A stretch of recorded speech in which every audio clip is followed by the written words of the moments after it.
Unit 7. Intelligence. Nature or nurture? Who enjoys doing exams? Very few school students seem to, but they would all agree that a student who does well in exams and tests is a student who is intelligent. But where does intelligence come from? The 19th century scientist Francis Galton was one of the first to study human intelligence seriously. Galton wanted to discover if it was hereditary or if it was a product of people's environments. In other words, were people born intelligent, or could intelligence be improved through education? Following years of research, Galton concluded that most of our brain power comes from our genes, and that our surroundings don't have much effect on how clever we are. Galton's theory that intelligence was hereditary dominated psychology throughout the 20th century. In fact, studies in the 60s of identical twins succeeded in reinforcing Galton's views.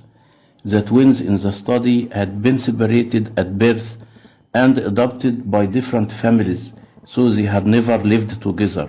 In some cases, they didn't even know about each other.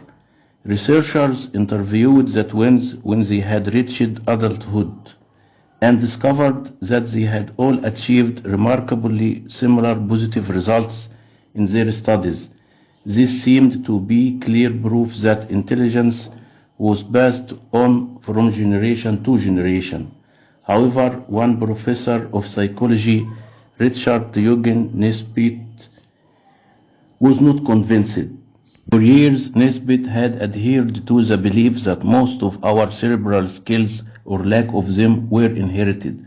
However, he soon realized that there was a flaw in the study on the twins. There was no information about the families who had adopted them.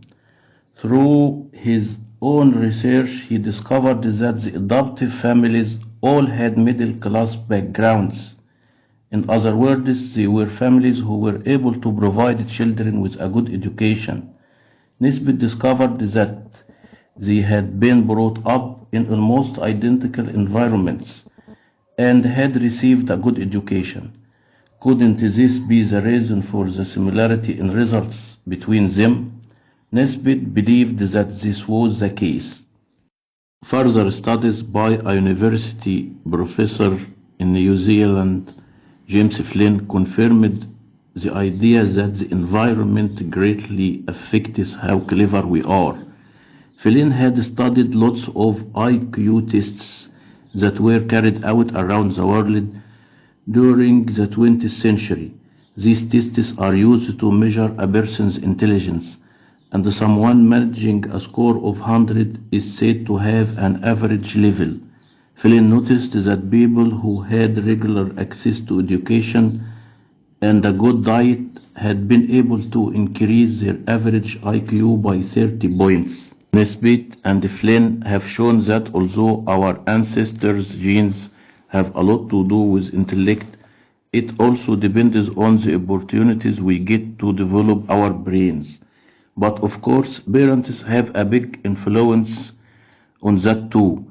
Parents can help their children to realize their potential by speaking to them frequently, by reading to them, and by encouraging them to be aware of the world around them. It is no use being born with innate intelligence if nobody encourages you to make the best of it.